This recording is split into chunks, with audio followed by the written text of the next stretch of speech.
Scripture reading comes from Nehemiah 4. Now when Sanballat heard that we were building the wall, he was angry and greatly enraged, and he jeered at the Jews. And he said in the presence of his brothers and of the army of Samaria, "What are these feeble Jews doing? Will they restore it for themselves? Will they sacrifice? Will they finish up in a day? Will they revive the stones out of the heaps of rubbish, and burned ones at that?" Tobiah the Ammonite was beside him, and he said, "Yes, what they are building, if a fox goes up on it, he will break down their stone wall. Hear, O our God, for we are despised. Turn back their taunt on their own heads, and give them up to be plundered in a land where they are captives. Do not cover their guilt, and let not their sin be blotted out from your sight, for they have provoked you to anger in the presence of the builders." So we built the wall, and all the walls was joined together to half its height, for the people had a mind to work. But when Sanballat and Tobiah and the Arabs and the Ammonites and the Ashdodites heard that the repairing of the walls of Jerusalem was going forward, and that the breaches were beginning to be closed, they were very angry. And they plotted together to come and fight against Jerusalem and to cause confusion in it. And we prayed to our God and set a guard as a protection against them day and night. In Judah it was said, "The strength of those who bear the burdens is failing. There is too much rubble. By ourselves we will not be able to rebuild the wall." And our enemies said, "They will not know or see till we come among them and kill them and stop the work." At that time, the Jews who lived near them came from all directions and said to us 10 times, "You must return to us." So in the lowest parts of the spaces behind the wall, in open spaces, I stationed the people by their clans, with their swords, their spears, and their bows. And I looked and arose and said to the nobles and to the officials and to the rest of the people, "Do not be afraid of them.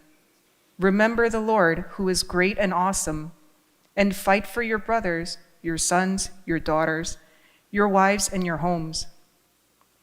When our enemies heard that it was known to us and that God had frustrated their plan, we all returned to the wall, each to his work. From that day on, half of my servants worked on construction, and half held the spears, shields, bows, and coats of mail. And the leaders stood behind the whole house of Judah, who were building on the wall. Those who carried the burdens were loaded in such a way that each labored on the work with one hand and held his weapon with the other. And each of the builders had his sword strapped at his side while he built. The man who sounded the trumpet was beside me. And I said to the nobles and to the officials and to the rest of the people, "The work is great and widely spread, and we are separated on the wall far from one another. In the place where you hear the sound of the trumpet, rally to us there. Our God will fight for us." So we labored at the work, and half of them held the spear from the break of dawn until the stars came out.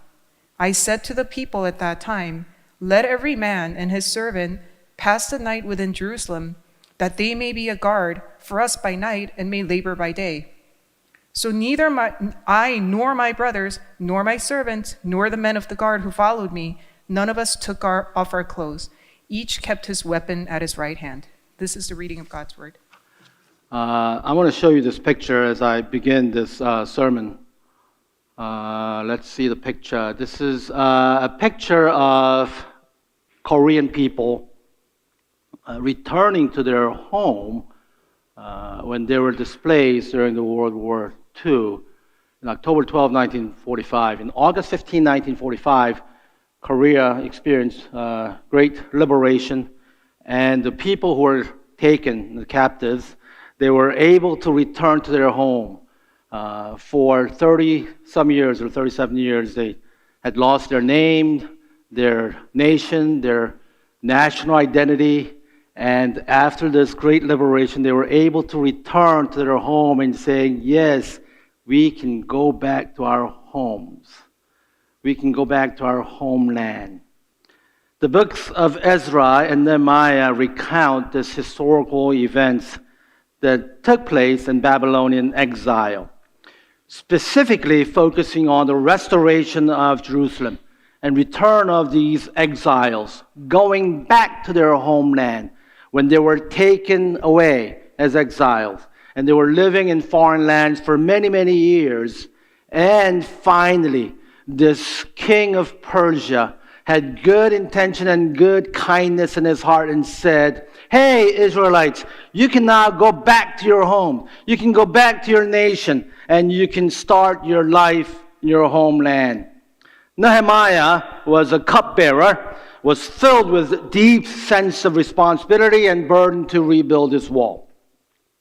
He asked his king permission to return to his homeland to start this work of building the wall and reconstructing the city of Jerusalem. He had a mission. He had a mission to go back and start this new life and start new life for his people. That was last week's sermon by our beloved Peter Ong. Now we pick up where he arrives in the city, and he's faced with opposition from local officials.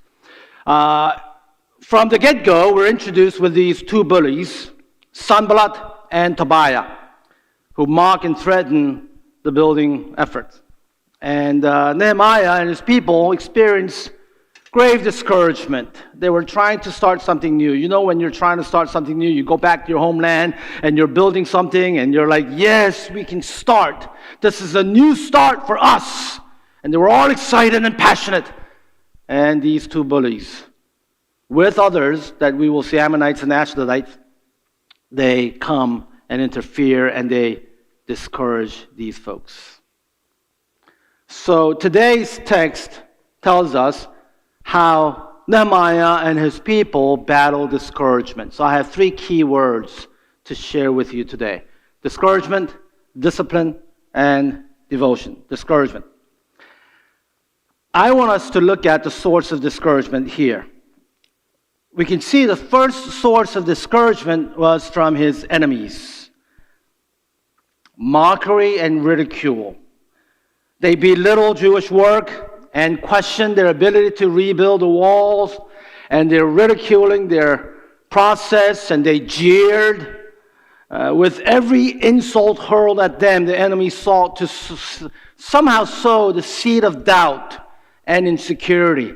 Can you really do this? They wanted to undermine the builders' confidence. They taunted them with statements like, what do these feeble Jews think they are? What do you think you can accomplish? So you come back to your homeland, do you think you can accomplish something? You ain't nobody. How long will this take? You just started this. This is going to take forever. It's a hard work. You barely worked on the ground. Would it be useful for sacrifice? Will you finally offer your sacrifice to your God? A fox can land on it and it will break your stone wall. Ha, ha, ha. That's what they were saying. With large megaphones. Sending out all the emails. And telling all these people, they ain't nobody. Can't do it. What you're trying to do for God, what you're trying to do for your nation, you ain't going to make it. They're trying to crush their morale and make them question their purpose. And when you have this kind of question and when you're constantly mocked upon like this, you begin to question, is this really worth it? Should I continue with this work of trying to rebuild this city? Enemies also resorted to threat with intimidation. They plotted attacks. First they ridiculed, they jeered, and then they wanted to attack them and say, we're going to get you. They're big bullies. If you continue to do what you're doing, we're going to come and get you. You're going to get hurt. Sanballat and his allies spread false rumors and accusations against Nehemiah and Jewish people. And they're trying to cause division in the team. And constantly trying to question themselves. They accuse Nehemiah of rebelling against the Persian king.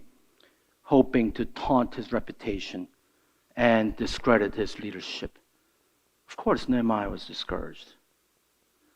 But discouragement did not come only from his enemies, it came from his internal circle as well.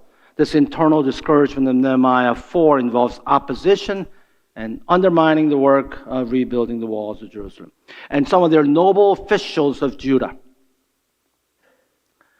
Nehemiah here had to navigate this internal opposition which tested his leadership constantly. You see, somehow they got together and they were trying to really discourage and discredit Nehemiah. And that's enough to be discouraged, you see. That's enough. From enemies, from his inner circle of team, and the nature of work, it was hard enough. Gosh, I don't know if I can continue. But I want to make a side comment about discouragement here. As I was studying this text, I asked myself, and as I was reflecting on and meditating on it, I asked myself, when do I get discouraged? And how do I get discouraged? When do I get discouraged?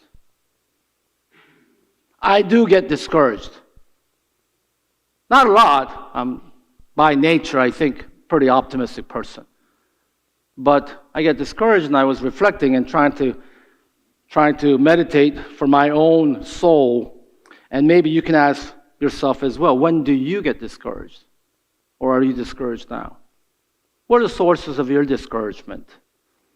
It's probably similar to Nehemiah's. The very nature of hard work caused discouragement when you're trying to do something. You're trying to do something for your life, for your family, for your children, for your parents, or work, school. You're trying to, this is a new start. And work is so hard. Life is hard and you get discouraged. And there's unfair criticisms and judgment by people who don't like you and your work. There will be unfair criticism. And it's like, I don't know if I can continue when you're criticized unfairly. And the lack of cooperation from people who you thought were on your side, such as family, friends, and coworkers. And you're like, hey, I thought you were on my side. You're teaming up with the enemies, and I'm very discouraged. And these things cause you to be discouraged and make you want to give up. And these are valid reasons to be discouraged. I understand we can be discouraged. But there are other causes as well. And this is where I was doing my personal reflection. Number one, I said unrealistic and inappropriate expectation. Wanting people to be on your side and on their watch to support you 24/7 is just unrealistic. Expecting your spouse to meet all your emotional needs and physical needs is just inappropriate. Expecting church leaders to meet all your needs is just unrealistic. For me to expect you to give 10% of all your earning to church so that we can have $5 million budget is just unrealistic. That shouldn't discourage me. It shouldn't. Right? They're misplaced values. You get discouraged when you don't get what you want, whether it's financial success, marriage, wanting to get married, your own reputation, or just plain old fun. I will just have fun. You place those things as your ultimate value, and when you don't get them, you're discouraged. How come I don't get this? How come other people get what I perceive as the source of happiness, and I'm not getting what other people are getting, and you get discouraged? These are misplaced values. And I want you to think, they're appropriate discouragement. And I want to talk to you about that, but I wanted to make just a side comment of there's some inappropriate, unrealistic, or misplaced values that cause discouragement. For those of you who are discouraged for right reasons, I want to find comfort in the gospel as we see in this chapter as we continue. And for those of you who are discouraged for having misplaced values or unrealistic expectations, I want to encourage you.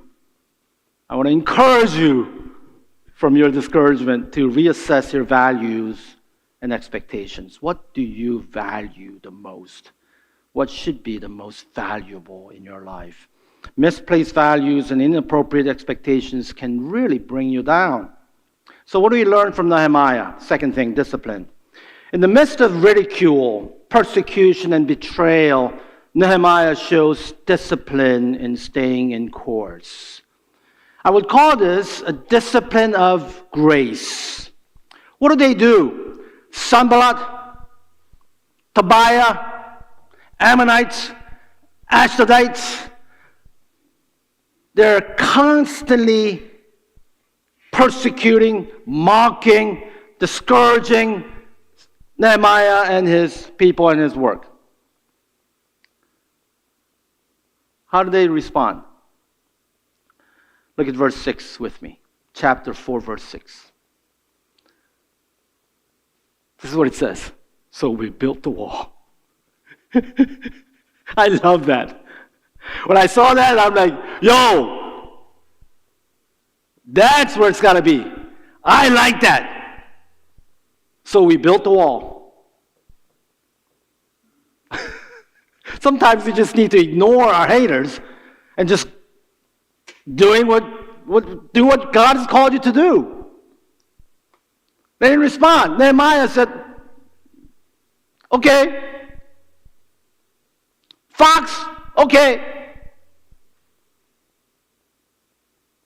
You're trying to gather and conspire and so that our team members will be divided.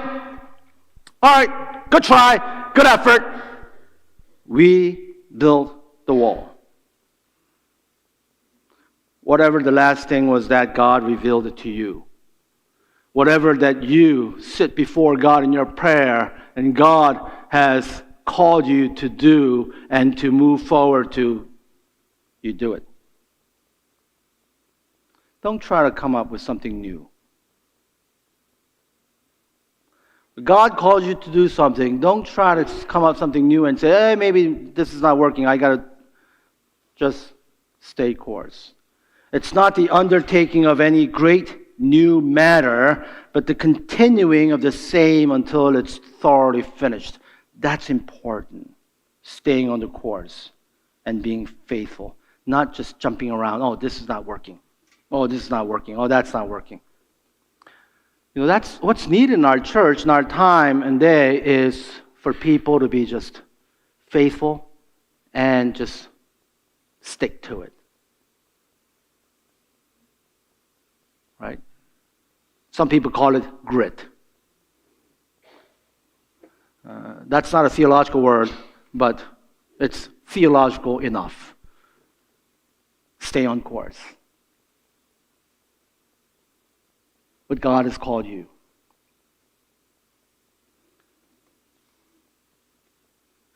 And that's how I am before God in my prayer. Lord, you called me to this place. You called me to living faith. Stay on course. For you as well in your life, in your career, or whatever it is, in your marriage, don't let opposition change what God told you to do. After all, there is no productivity in doing what God hasn't called you to do. What did God call you?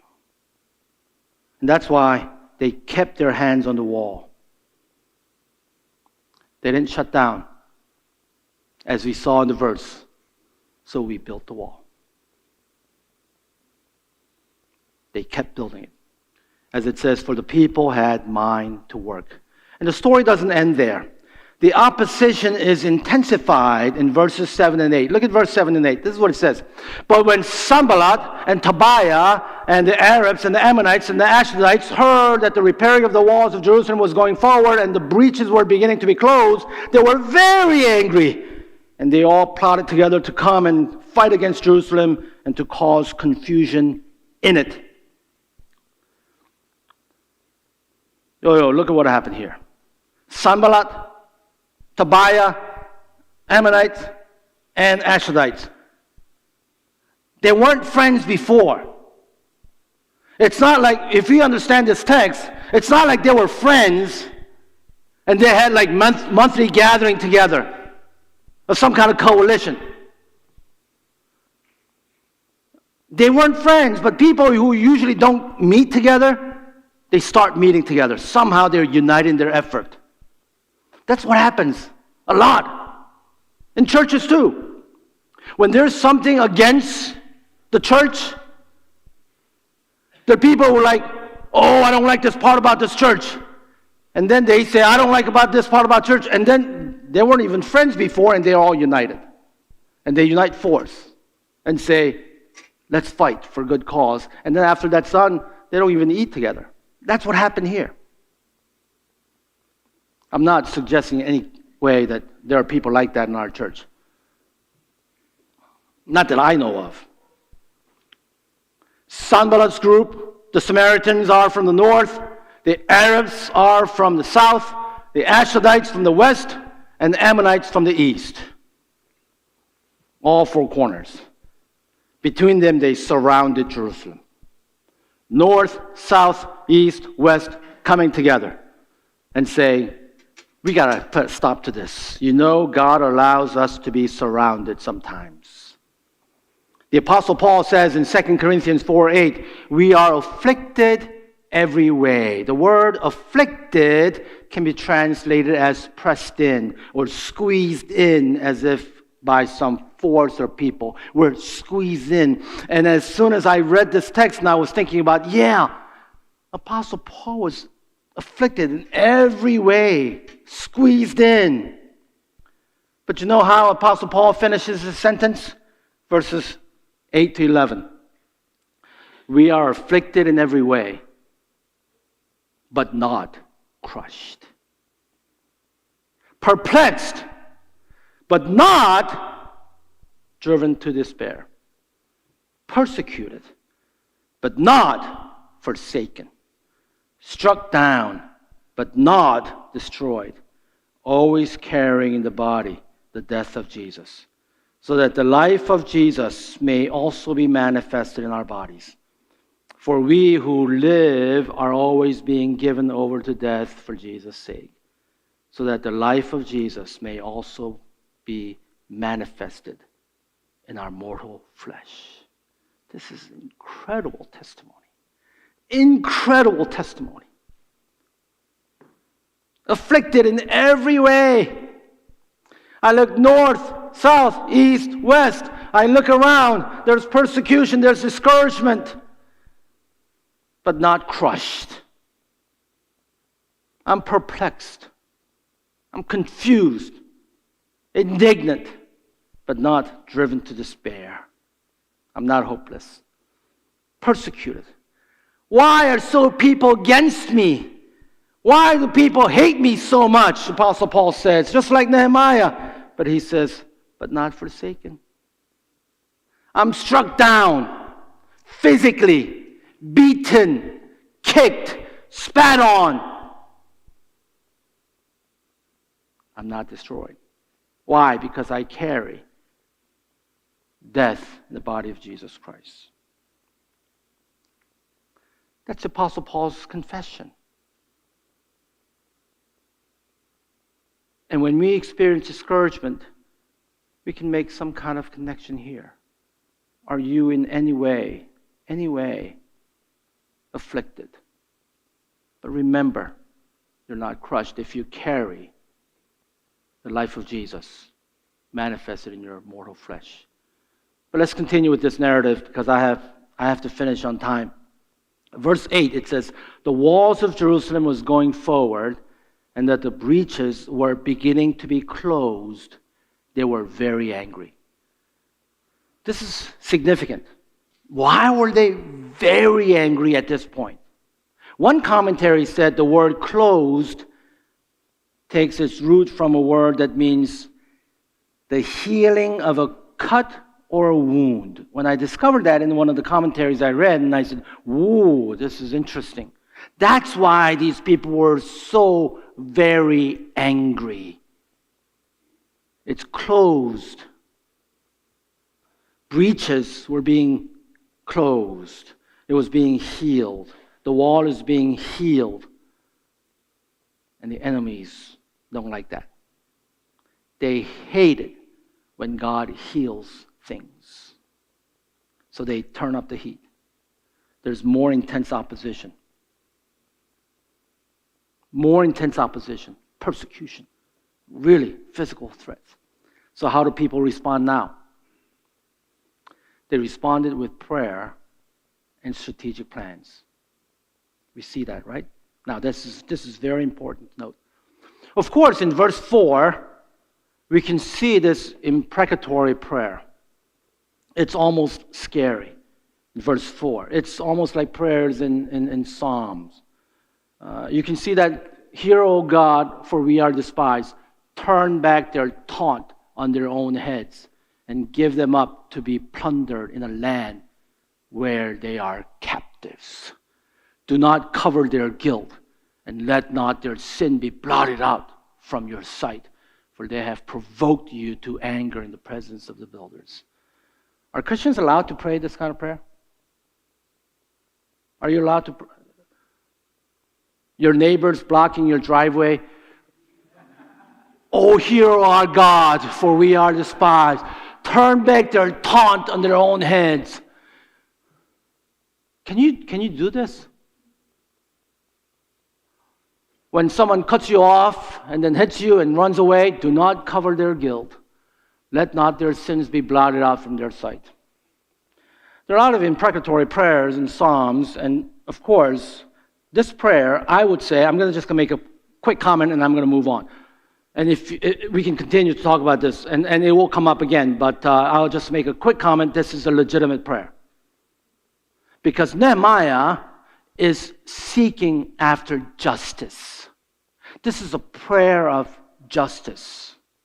Christians are not supposed to just like, "Oh yeah, I get hit right here," and then turn. There's that passage too.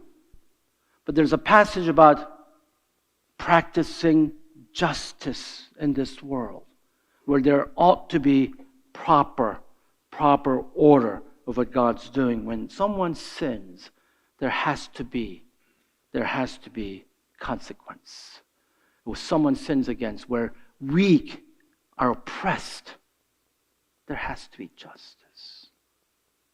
There has to be. But look at verse 9.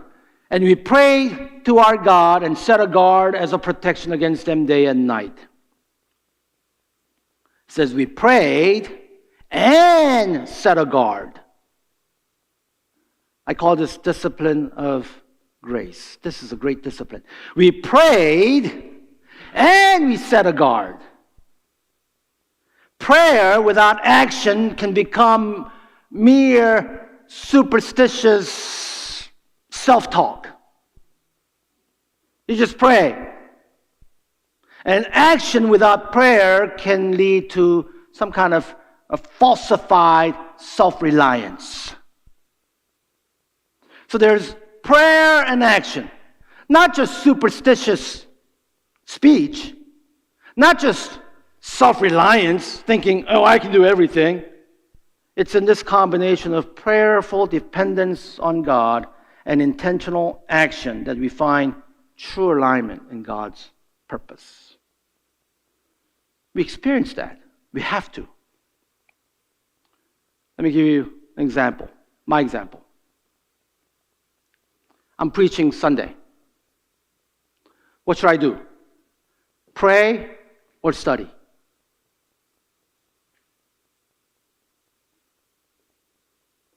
What should I do? Pray or study? Or do both? Option 1, pray. Pray, God is almighty. He will deliver. He'll speak through you. So pray. I don't know why I'm talking like that when I'm in this. But no, just you got to study. These are intelligent people sitting before you. Just study hard. Read your commentaries. The church didn't buy you Logos for nothing. Study it. Or do I study and pray? Obviously, study and pray. But some of you might say, why pray when I have an exam? We had those conversations too. When our children were younger, when they were going to school, say, school's hard, say, pray. You go like, pray? Yeah. Study and pray. Prayer and action. They're not mutually exclusive. Study and prayer. For you students, that's the same way. High school students, junior high students, you have exam coming up, you have tests coming up. What do? Do you just close the book and say, Lord, yeah, if you didn't do anything for the whole semester, don't bother, just pray. Then too late. But throughout the semester, it's got to be a combination. Combination. Study and pray. God's not going to somehow miraculously just give you all A's if you just pray. That's not going to happen. It hasn't happened. Prayer at its core is not about getting things from God, but it's about growing in your relationship with God. That's what prayer is. It's not getting things from God. That's not prayer. Prayer is not some magic wand where we just wave and say, ta-da, give me a good grade. No. It's personal relationship with Him. Praying for clarity of mind, healthy body, emotional stability, relational health, to carry out the work that you're called to do. Praying. As I prepare for sermon, I have to pray. There's nothing in this world, and I think I am old enough to say this, lived 60 years. There's nothing in this world you can accomplish strictly through your own effort. You needed your parents, your spouse, your children, coworkers, your health, everything. Everything. Nothing is by your exclusive, personal, vigilant power and discipline. Nothing. Nothing. Absolutely nothing.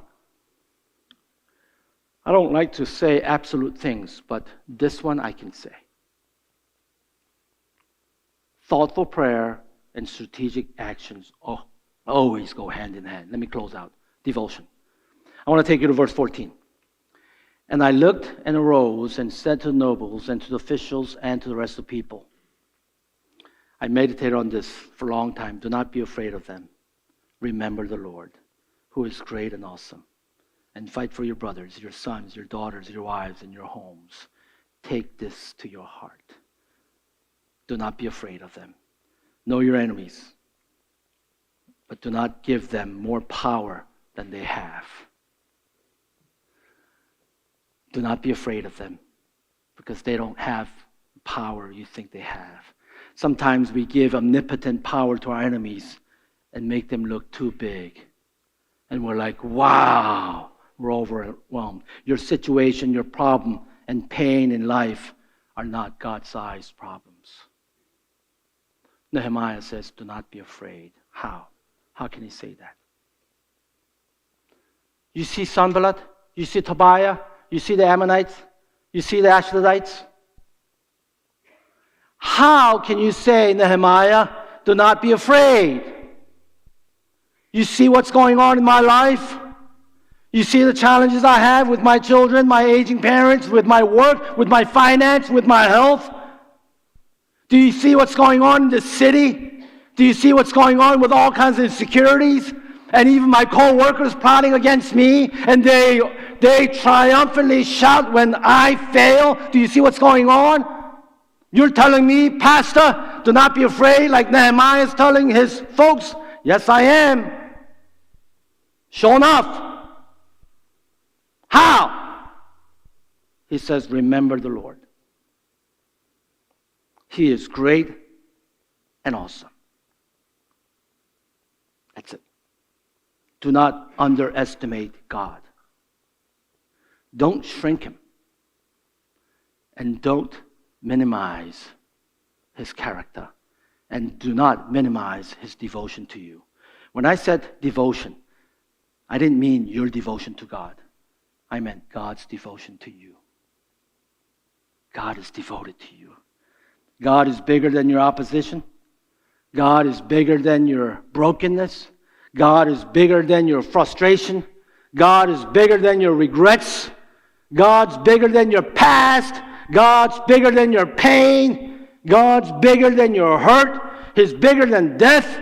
He's bigger than people who talk about you behind your back. God is bigger than people who wrote you off. God is bigger than your loss. He's bigger than your disappointments.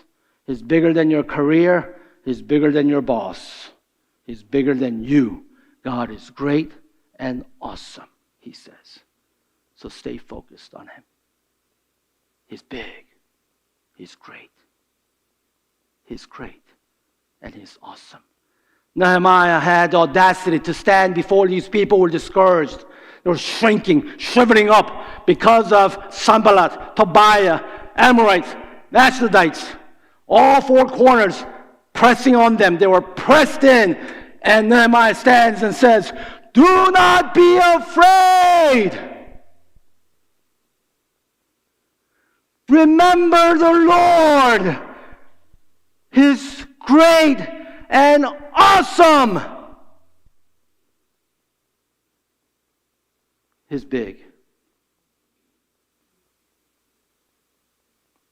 I remember when I was a Sunday school teacher, I used to teach this song to our children. Our God is so big, so mighty, so strong. There's nothing that he cannot do, or something like that. I remember that part. God is so big, so strong. I think our children believe that. Oh, they're so naive. They believed it. These stupid kids, they believed it. They believed God was strong and big and almighty.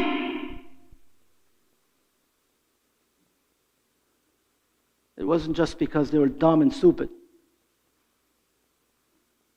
Because they saw God was really big and strong and almighty. How big is your God? How big is your God?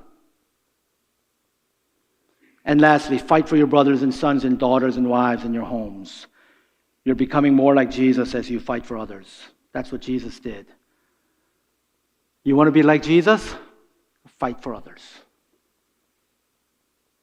He came and fought for you, your sons and your daughters. Jesus fulfilled what was written in verse 20. God will fight for us. Our God will fight for us. And thousands of years later, Jesus showed up and says, "This is the God who fights for you." And he did. You don't need tactics and clever anecdotes to battle discouragement. You don't need 1, 2, 3 steps. You need to remember that God is devoted to you. Remember him. Remember God. He is so committed to you. As you are committed to your children, he's committed to you.